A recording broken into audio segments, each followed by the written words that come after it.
সেই রক্ত এবং মানুষের খুন খাওয়ার উল্লাসে মেতে ওঠা একজন ব্যক্তির অন্যায় নির্দেশ মাত্র।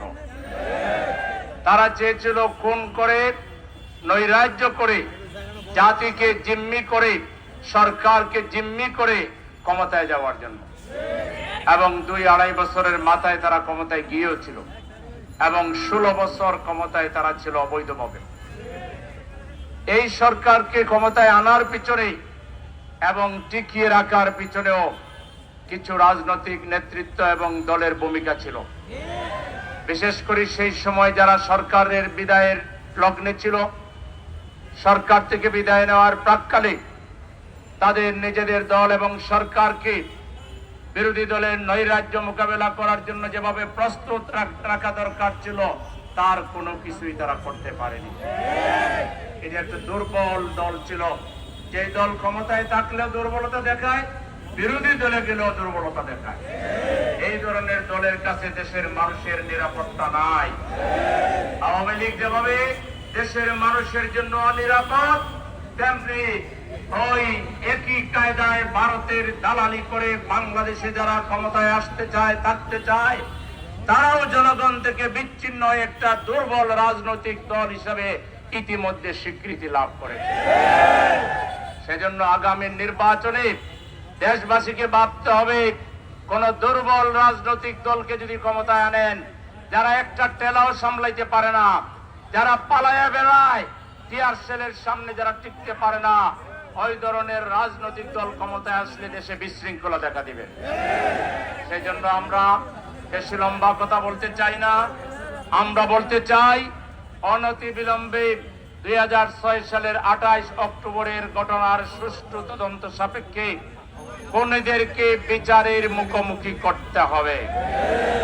এই ব্যাপারে যদি বর্তমান সরকার দুর্বলতা দেখান, এটা জাতির সাথে তাদের, এই জাতি দীর্ঘ ত্যাগ তিতিক্ষার বিনিময়ে জুলাই বিপ্লবের মধ্য দিয়ে তাদেরকে ক্ষমতায় এনেছে, আর এখন তারা জাতিকে যথাযথ মূল্যায়ন করবে না, এটা এই জাতি কিন্তু বলবে না।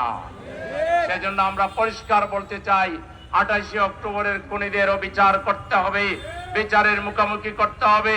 ঠিক একইভাবে জুলাই আন্দোলনে যারা শহীদ হয়েছেন, যারা আহত হয়েছেন, তাদের খুনিদের, তাদের উপর হামলাকারীদেরকে বিচারের ক্ষেত্রে আরো গতি বাড়াতে হবে। যেভাবে বিচারের গতি আছে তাতে আমরা সন্তুষ্ট নই। সরকারকে বলবো, আরো আদালত বাড়িয়ে, আরো প্রসিকিউশনের টিমের সদস্য বাড়িয়ে বিচারের রায় অতি দ্রুত দিতে হবে এবং কার্যকর করতে হবে।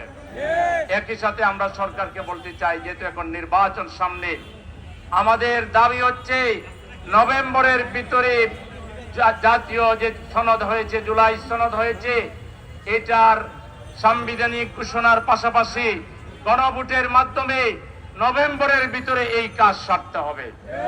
একটি দল বা গোষ্ঠী তারা আসলে সংস্কার চায় না, পরিবর্তন চায় না, পুরাতনকে আঁকড়ে ধরে রাখতে চায়। এই জন্য পদে পদে সংস্কারে বাধা দিয়েছে, ইনিয়ে বিনিয়ে নানা ছলচাতুরি করে সংস্কারকে বিলম্বিত করেছে। এখন তারা একই সাথে ভোটের কথা বলে জাতির সাথে বাউতাবাজি করছে। আমরা ইউনূস সাহেবকে বলবো, এই বাউতাবাজিতে যদি আপনি পা দেন, আপনাকে কিন্তু আমরা আনলিমিটেড সাপোর্ট দেই নাই। আপনার প্রতি সাপোর্ট জনগণের থাকবে কিনা, জনগণ নতুন করে সিদ্ধান্ত নিতে বাধ্য হবে। আমাদেরকে রাস্তায় নামিয়ে যে কষ্টটা দিচ্ছেন, একই সাথে জনদুর্ভোগ হচ্ছে, আমরা বাধ্য হচ্ছি নেরো হয়ে প্রোগ্রাম করতে, কারণ আমরা জনগণের সমস্যা বুঝি। এই যে বাসগুলো আমি দেখলাম পিছনে দাঁড়িয়ে আছে, আমি এসেই রাস্তা করে দিলাম যে বাস চলতে হবে। বাসে যে মানুষগুলো আছে, এরা আমাদের দেশের ভাই, এরা আমাদের নাগরিক। আজকে রাস্তায় আমাদের নামার কথা ছিল না, কিন্তু জনগণের স্বার্থেই আমরা রাস্তায় নেমেছি। এজন্য জনগণ আমাদের সাথে আছে। ইনশাআল্লাহ আগামী নির্বাচনে জামায়াতে ইসলামীর নেতৃত্বে এদেশের দেশপ্রেমিক ইসলামী শক্তিকে সাথে নিয়ে ফ্যাসিবাদকে যেভাবে আমরা মোকাবেলা করেছি, দুর্নীতি চাঁদাবাজদেরকে মোকাবেলা করে আমরা একটা দেশপ্রেমিক ইসলামী মূল্যবোধের সরকার কায়েম করবো ইনশাআল্লাহ।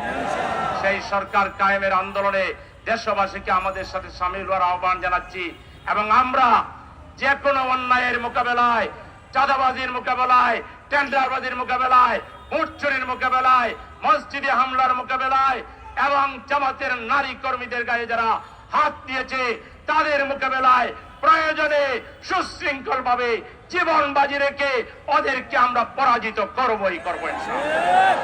ওই ভারতের তাবেদার, নব্য তাবেদার এবং বাংলাদেশে বিশৃঙ্খলা সৃষ্টিকারী যেন তেন ভাবে ক্ষমতায় যাওয়ার ওই অপশক্তিকে মোকাবেলা করার জন্য যে কোনো ত্যাগ স্বীকারের জন্য আপনারা কি প্রস্তুত আছেন? সুতরাং আসুন, এখন আমাদের মিছিল হবে, সুশৃঙ্খল ভাবে আমরা মিছিল নিয়ে এগিয়ে যাব। ইনশাআল্লাহ বিজয় আমাদের হবে। নাসরুম মিনাল্লাহি ওয়া ফাতহুন কারীব ওয়া বাশশিরিল মুমিনিন। আসসালামু আলাইকুম ওয়া রাহমাতুল্লাহি ওয়া বারাকাতুহু। আমাদের নেতৃবৃন্দ সামনে না যাওয়া পর্যন্ত সবাই